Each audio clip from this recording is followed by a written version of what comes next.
నుంచి 10,000 లోపు ఉన్న దాదాపు 59 ఉపకులాలు, దళిత కులాలు, ఇవన్నీ మాలమాదిగ దళిత ఉపకులాలతో సహా 59 ఎక్కువ సంఖ్యాబలం ఉన్నాయి. దీన్ని ఎలా చేస్తారంటే 100 లోపు నుంచి 10,000 లోపు ఉండే 46 కులాలు అధ్యక్ష.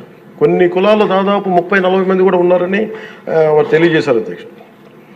అలాగే ఈ సైంటిఫికలీ ఎనలైజ్డ్ ఎంపిరికల్ డేటాని 4 నెలల వ్యవధిలో గౌరవ ముఖ్యమంత్రి గారు బాధ్యత తీసుకొని మంత్రివర్గంతో ఒక కమిటీని ఏర్పాటు చేసి వన్ మ్యాన్ కమిషన్ గారు శ్రీ రాజీవ్ రంజన్ మిశ్రా గారి ఆధ్వర్యంలో నవంబర్లో మొదలై మార్చి 4 నెలల వ్యవధిలో దీన్ని డేటానంతా సైంటిఫిక్గా అనలైజ్ చేసి ఎంపిరికల్ డేటాని విద్యా, సామాజిక, ఆర్థిక, రాజకీయ, అంతర్గత వెనుకబాటుతనాన్ని వారు మూడుగా విభజించిన విధానం చాలా అద్భుతంగా ఉంది అధ్యక్ష.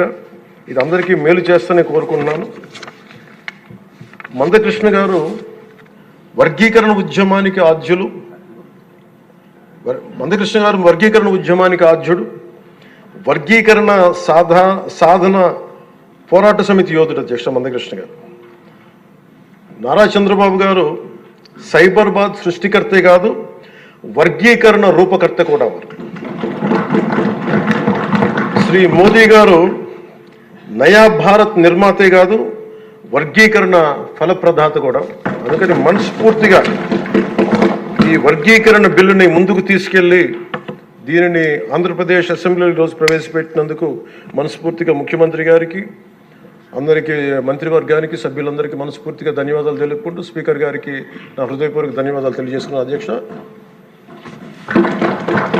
ఇప్పుడు చర్చకి మంత్రి గారు జవాబిస్తారు.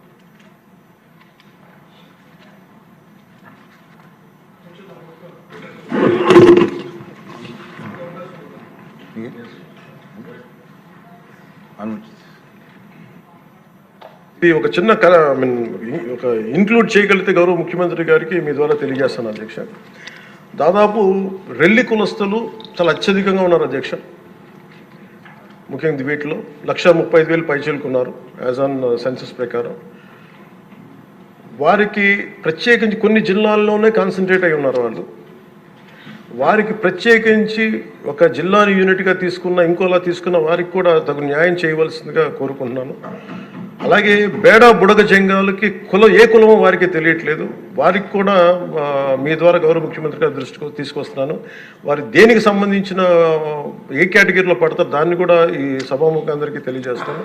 బేడా బుడగ జంగాలు కూడా గుర్తించమని కోరుకున్నాను. అలాగే రెల్లి కులస్తులకు కూడా తగు న్యాయం జరిగేలాగా దీన్ని వర్గీకరణ బిల్లులో వాళ్ళకి న్యాయం జరిగేలాగా అది ఎలా చేస్తారు ఏంటి అనేది అందరూ కమిషన్ సభ్యులు ఉన్నారు, మంత్రివర్గ సహచరులు ఉన్నారు, అందరూ కూడా దీని మీద ఒక బలమైన ఆలోచించి ముందుకు తీసుకుని కోరుకున్నాను.